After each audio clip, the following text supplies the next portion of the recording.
Praise the lord. ప్రభువైన యేసుక్రీస్తు నామమున మీ అందరికీ శుభములు. మన యొక్క దిన భాగంలో నుండి మొదటి తెస్సలోనిక రాసిన పత్రిక 5వ అధ్యాయము 9వ వచనం. ఎందుకనగా ప్రభువైన యేసుక్రీస్తు ద్వారా రక్షణ పొందుటకే దేవుడు మనల్ని నియమించను గాని ఉగ్రత పాలవుటకు నియమింపలేదు. సృష్టికర్త అయిన దేవుడు తన యొక్క అపరిమితమైన జ్ఞానంతో ఒకే ఒక మాట చేత యావత్ సృష్టిని సృజించారు.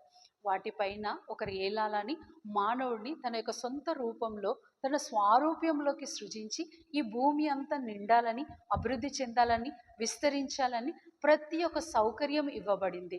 అయితే మానవుడికి ఒక షరతు మీద ఇవన్నీ ఇవ్వబడ్డాయి. దేవుడు మానవుడి యొక్క ప్రతి నిర్ణయం పైన అధికారిగా ఉండాలని ఆశపడుతుండు.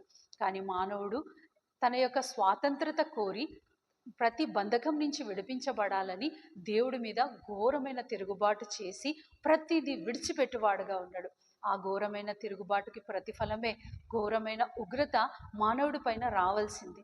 కానీ ఆ ఉగ్రత మానవుడి మీదకి వస్తే మానవుడు తట్టుకోలేవుడు, చనిపోతాడు, నాశనం అవుతాడు.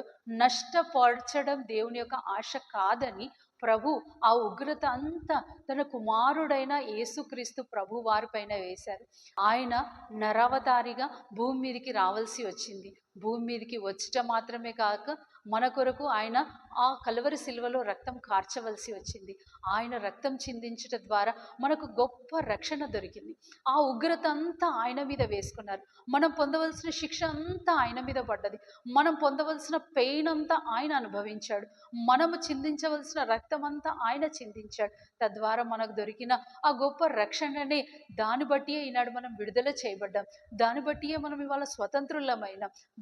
ఆయన యొక్క కృపను బట్టియే మనం ఈనాడు గొప్ప అనుభవం గుండా వెళ్తున్నాం. దేవుడు మనల్ని ఉగ్రత పాలవుటకు నియమించలేదని ఎంచి ప్రభు మనల్ని కరుణించినందుకు ప్రభుకి వందనాలు చెల్లించుకుంటాం. రండి ప్రార్థన చేసుకుందాం. ప్రియమైన తండ్రి, యేసు ప్రభు ఘనమైన నామంలో మేం చేసిన యావత్తును బట్టి మేము పొందవలసిన శిక్షను దేవా మీ ప్రియ కుమారుడి పైన వేసినందుకు మీకు వందనాలు చెల్లించుకుంటూ వస్తున్నాను.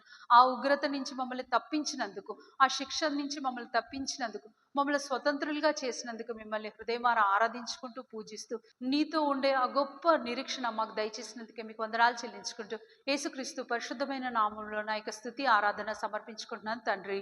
ఆమేన్.